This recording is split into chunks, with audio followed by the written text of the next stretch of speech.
Jim Gazzolo, Heatshware, Polk Nation, everybody. It's November. It's unbelievable how fast it goes, isn't it? What did you dress up as yesterday? I did not dress up. Oh, come You know on. what? But in my neighborhood, it's a huge Halloween.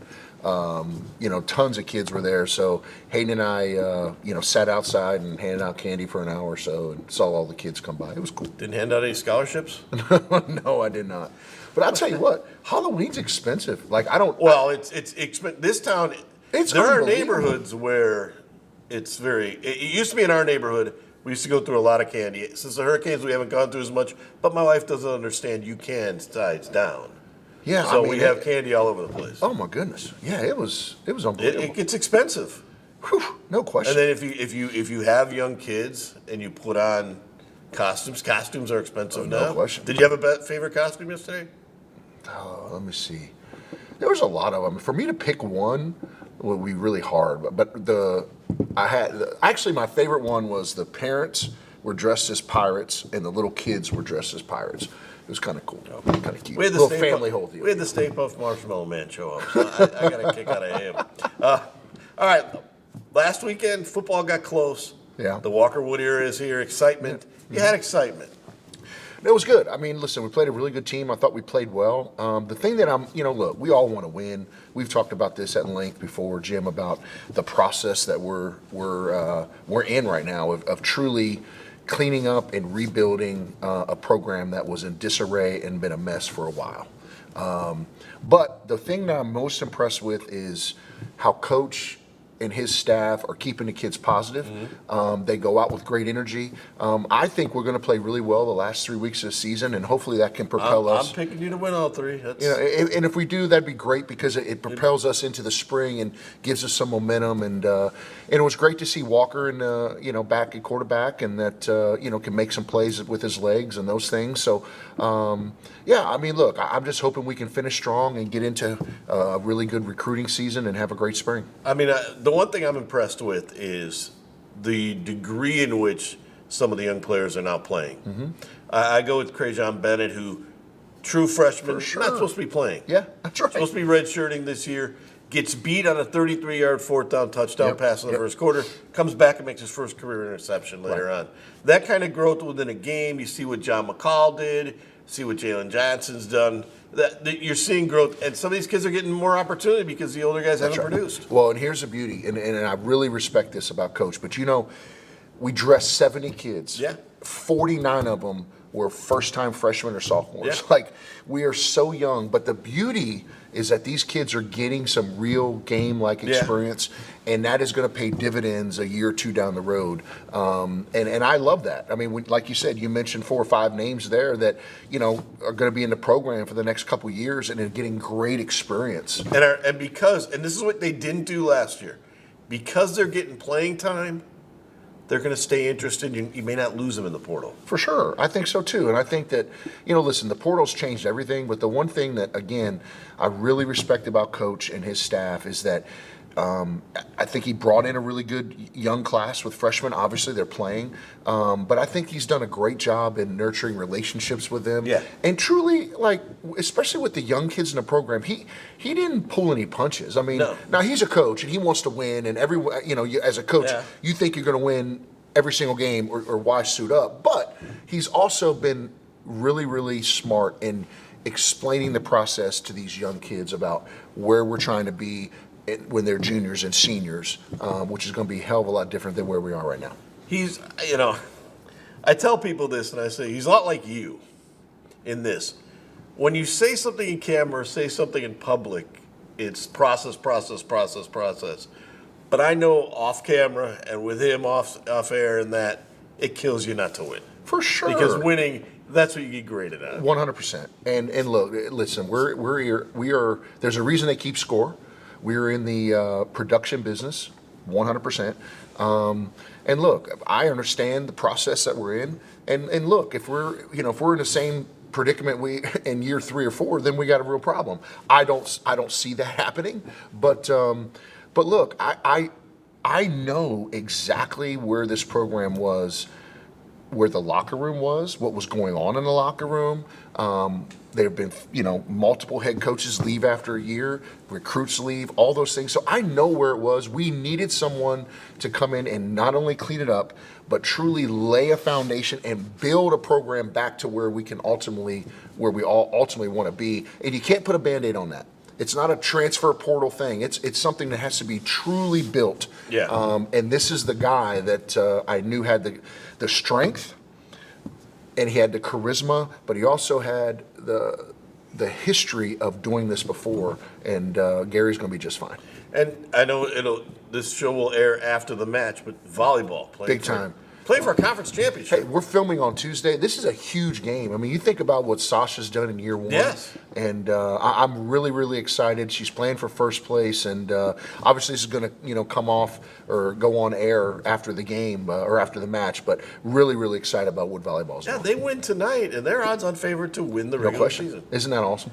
When we come back, John Aiken is going to talk basketball with us. Basketball starts on, but you okay with basketball even though you're not Let's coaching go. anymore? Come on, let's go. All right, we'll talk basketball after this on Poke Nation.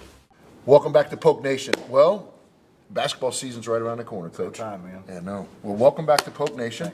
And the weather's perfect for you today. Today Oh, was it's beautiful. gloomy winter weather. Well, here's the thing. See, the thing I always say about basketball, it's always 72 degrees inside. That's true. Amen. That's true. Amen. I always tell people all the time, these outdoor sport people, I don't know how they do it. It's never a rain out. But anyway, so basketball honestly is right around the corner. Yeah. Anytime you get into Halloween and 1st of November, it's you're getting close to tip. Tell Poke Nation where you're at. Where's the team at? I think you had a couple scrimmages and those things. Just kind of give us an update on where we're at, Coach. Yeah, we're a week out, less than a week now, I guess. About Yeah. 6 days out. We'll be playing here at the Legacy Center, which was awesome to start the year here. But we're in a decent place. We still got a lot of work to do. We're trying to get our point guards up to speed. Yeah. I really like how we're shooting the ball. We had a scrimmage the other day. We made 13 threes at like 60-some%. But we've got to continue to value the ball better. And so it's going to come down to the health of one, Rashad Bolden, Yeah. or me making the decision between Trey English and Rajon Blackwell and Donovan O'Day, who can really play that position for us. Because I feel good about our other spots. I think Zach Scott and Jonathan Massey, Christian Shoemate, and then the big guys are going to be good. But right now, I mean, I read a quote by Jeff Goodman. Everybody in the country thinks that their team stinks. And so you've been going through the preseason and you're getting into it. But, no, I like our group. I like where we're at. I'm excited to play for games that matter and start to really solidify a lineup of about 8 guys. Mm-hmm. So Rashad Bolden. So is it still a stress fracture in his leg or what? So what's the prognosis? Because he's a really good player. He's really impactful. He was a Conference USA freshman team at Southern Miss and came here and had a little stress reaction in the summertime. So we shut him down and got him back going. And I think you saw in his inner squad, he was really good, but then it reacted again, and so we shut him down again. And so he's going through some more tests, and we're hoping that we can get him back to where he's 100%. But right now, it's just, again, trying to get those other guys up to speed. One thing is about your schedule.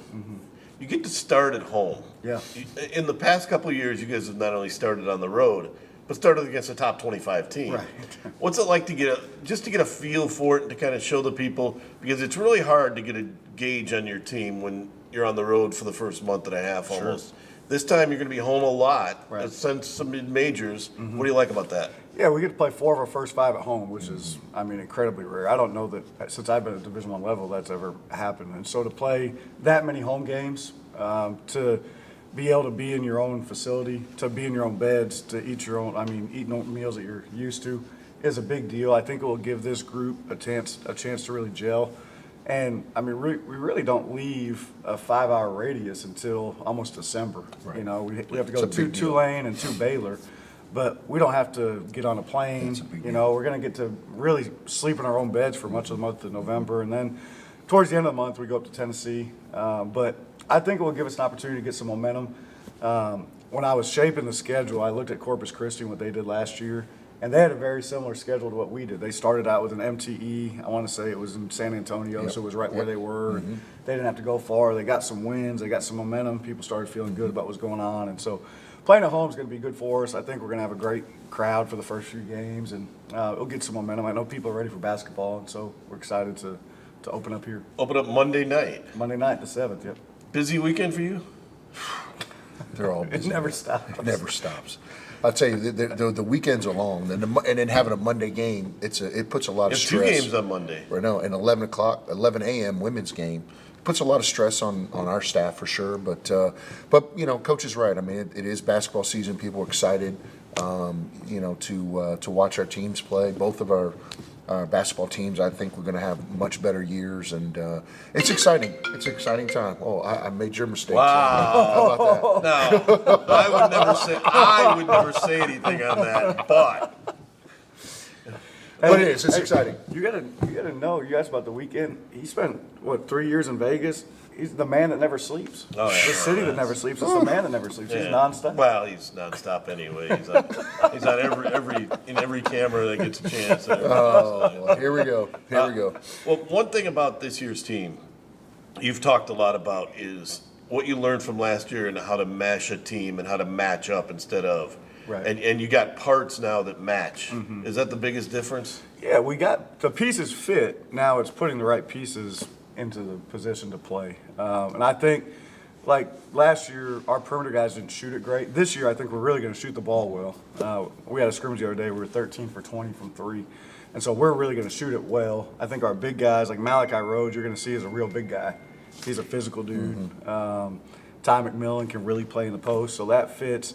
It's going to come down to the couple of guys that can play the point guard position for us, and me feeling comfortable with solidifying who that is and giving them the rope to make mistakes and play through some things, but also having the trust to run the team. And so when we can solidify that, I think we have a chance to be pretty good. And the tournament here. Oh, it's a exciting. huge deal. Yeah, it's a huge deal. Having the tournament here obviously puts a target on our back, puts some expectations on the program, which is great.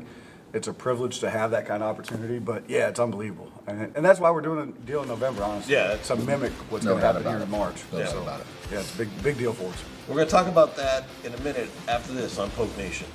Back talking basketball with John Aiken and Coach. Interesting things in there. Off camera was fun stuff. We should play that tape. Yeah. But getting back to your team now, Christian Shoemate Yeah. looks better. Mm-hmm. How has he improved? And you've talked a lot about not having Massey on the ball, being able to play him off the ball more as a 3 like you like. Right. How does that change your lineup? Well, one, for Christian, and we've talked about this for him for a lot. Now, all of a sudden, he's the number 1 guy in scouting reports, and so that's going to be a different it's a learning curve for him. And also for him to learn how to approach the game, not feeling like he has to be the guy. Like, you got to that place, you got that recognition because of how you played. You don't have to do anything differently. And so try to help him understand that. He has gotten better. His perimeter skills gotten better. He needs to continue to get better at the free throw line, some areas that he has to improve on. But I think he's going to have a great year for us. Massey, the thing that he does well, he's an offensive rebounder, defensive tone setter, and a great straight line driver. And when he can settle into just doing those things and not have to make a million reads or get by somebody, that's where his strengths are. In the scrimmage the other day, he scored more points than he did at any game last year just from doing those things, offensive rebounding and playing in straight lines. And then he is just the heart and soul of our team. I mean, Coach was here for the scrimmage, but he changes the whole vibe of how we play defensively, how I want to play. He is the epitome of what I want our program to be about, and he's going to have a great year for us. Coach, talk about your 2 big kids. I think that, you in a scrimmage, you rotated them a lot, didn't play them a lot together. Yeah. But talk about them, because I actually was really impressed with your bigs of, they doubled the post a lot. They were able to spray it out. Talk about those 2 guys. Yeah, Malachi is just a bruiser. I mean, he's like a Southland special. He's 6'8", 235 pounds. And he knows what he is. He's going to play inside. He's going to catch the ball and score around the rim. He's an enforcer. He's a great offensive rebounder. And he has some skill. Now, he's a little too skilled. He thinks he's Kevin Love at times, so we got to slow him down a little bit. But he's got a chance to be a really physical guy in this league. And then Ty is one of the more skilled big guys that I've been able to coach in terms of his ability to pass the ball out of the double team. When we were able to get it to him in the scrimmage the other day, he made a lot of great reads. The game just slows down when the ball's in his hands because he's a great pivot guy. He faces up on every catch. He really transitions the ball well. And you're right, we didn't play those two together. I wanted to. We ended up playing more of the skilled fours, the shooters, to stretch the floor a little bit, which was good for us. We'll do that at times. But when you get into the South and then you play the New Orleans of the world and the Corpus Christis who play with 2 5s, we'll play double post like that. And those guys really can play off of each other. And you're going to see that. I really anticipate us rotating Christian, Ty, and Malachi in those 4 and 5 spots, and then dispersing Berze's minutes really down there, the Latvian kid. He'll play some 4-4s. He can play the 3. So really just kind of rotating that group. The thing I like about your team, though, Coach, is that I think you can play. You just mentioned it, really alluded to it. Is you can play different ways. Yeah. You know, and you know you can play Berze at the 4. Like he knocked down a couple threes. Like you're able to play differently. To be, you know, like because we all know like there's some games where hey we got to try something different and spread the floor and go with 4 guards, and you're able to do that. Or hey, we're getting killed on the glass. Let's go big, and you play power. Like that's the part of your team that wasn't here last year. Right. And that I think can really help us or help you, you know, take the next step in the program. Yeah, and that's the scrimmage the other day. We were playing a team that fouls the most in the country and that turns you over a bunch. And so to deal with the pressure, you couldn't really get catches. You couldn't get ball screen stuff.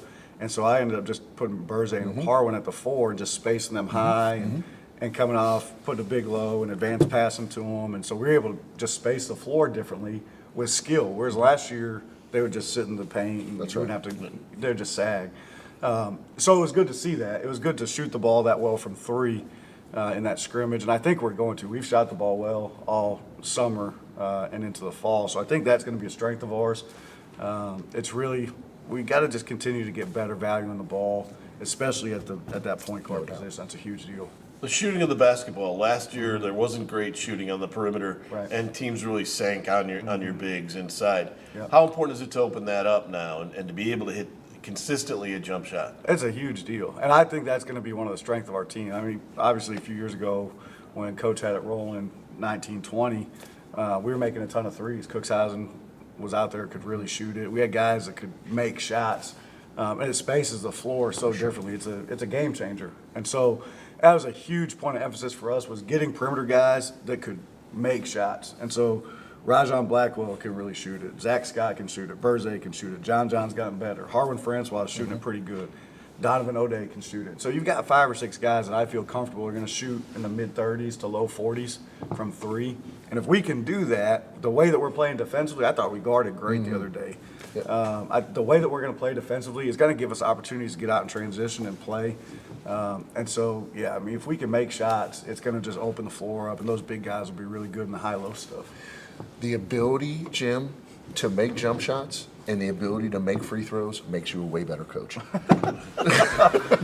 No doubt It about is it. that simple. When we come back, we'll get Coach's final thoughts after this on Poke Nation. So does that get your juices flowing talking basketball? For sure. You heard us off the air a little bit talking some stuff. Yeah, I mean, talking shop. it is. I mean, look, it's a great time of year. I always loved when I was coaching the month of October into the first week in November, that 5 weeks, 4 or 5 weeks, because you're really teaching and you're developing your culture. You're really teaching them how you want to play. You know, you've spent all spring and summer looking at your personnel, trying to put the plan together, and being able to really teach is something I always really enjoyed. Then we started playing games. I was a nervous wreck, but I loved. Nervous wreck? I loved. You're a wild I love man. practice. I love practice. No, you were a wild man. What are you talking about? Really? Oh, I wasn't yes. wild. You could not be caged. And they tried to cage you in this conference. You only got to get a technical before the game started. No, it's going to be an interesting season. The thing that I like about both men and women is we're going to get a gauge on the whole university's growth in a year.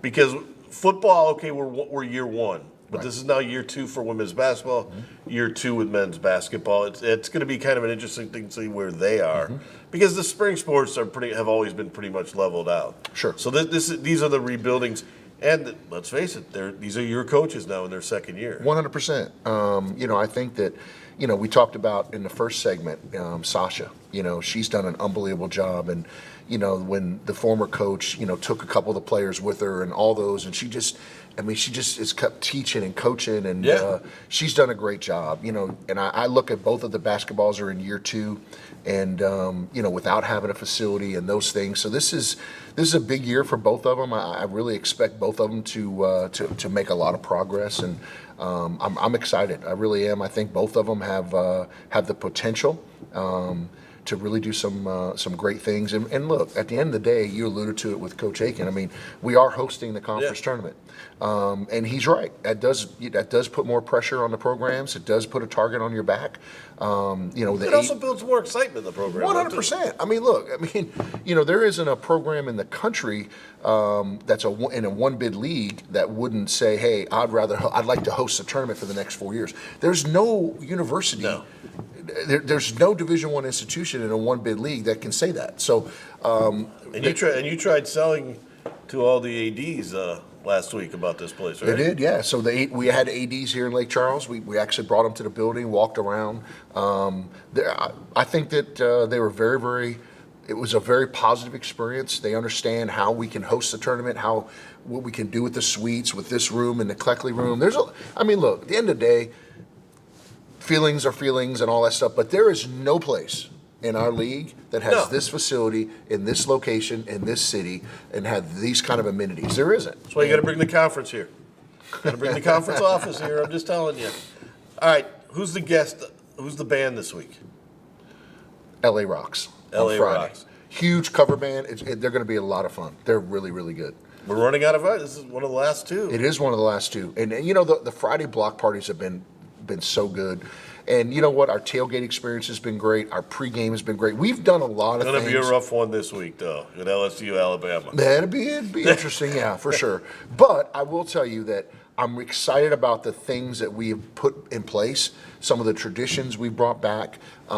We just have to have a really good recruiting season and have a great spring, and then our football program catch up to all the things that we've done, and then we got some magic in a bottle. I do want to admit this, though. You've now gotten me out, too, after tonight. 2 volleyball matches in a week and a half. How about that? Isn't it a great venue, though? It's a good venue. It's perfect. The thing I like about the venue, and I've said this all along, it's its own venue. Exactly right. It's not part of the basketball court. Right. It's not part of, to me, it's too big for volleyball. Yeah, and then you got so many lines on the court and basketball. Like, sure. It gobbles things up, and then it looks high schoolish. 100%. It looks more high schoolish. This looks like a college atmosphere. This looks like. All right, what do you want to see the last couple of weeks going into the new year? What are you most anxious to see? You know what? I'd like to see our football program end on a positive. I think that we're trending. I know it sounds funny with our record, but I think we're trending in the right direction. I'm really, really proud of the coaches. The coaches are trying to win every single game. The players continue to compete. So I'd like to see us finish on a high note going into the holidays with that. And then obviously with the start of basketball, I'm anxious to see, how much better we are in both of those programs. And then also on a different side of it is we're going to do some really cool things going into January within league play with our doubleheaders and that we can talk about later. But also, we got a new marketing person in Michael and trying to, have the script in the basketball games, be entertaining for our fans and those things. There's a lot going on, Jim. There's been a lot of change behind the scenes, and I'm hopeful and excited about where we're at. And you get a whole season in here. So much better. It's just 100%. I mean, you practice here, you play here, all that. It's going to be really, really good. Don't forget, not only are you watching Polk Nation, but McNeese Coaches Show every Wednesday night. That's right. On the radio, on the game. So it's all Heath all the time. It's like Christmas comes to Heath every week. Whatever. Quick out. Hey, get your tickets now for basketball. Can't wait to see you. We'll see you next time on Polk Nation.